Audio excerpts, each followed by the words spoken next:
So apparently it's 7 a.m. in the morning, and it's Friday, and I'm not in school. So why am I not in school? Well, apparently there's gonna be a thunderstorm in the city I'm living in. Thunderstorm in the city I'm living in.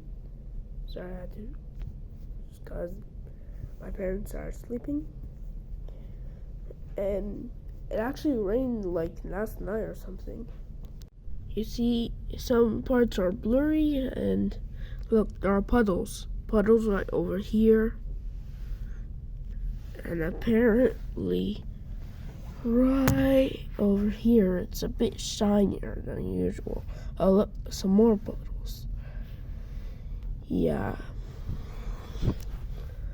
And there's a thunderstorm coming today. Ooh-wee. I don't know what I'll do. So apparently there's like a warning on my phone today about flash flood and massive rain and stuff. And you know, these alarms freak me out.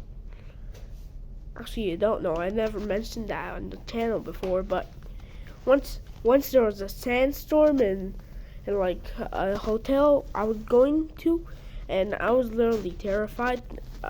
Not because of the sandstorm, because of the alarm. Anyway, subscribe, like, and hit the notifications just if you want to. I'm not forcing you. It's pointing, not a gun. Okay. See ya.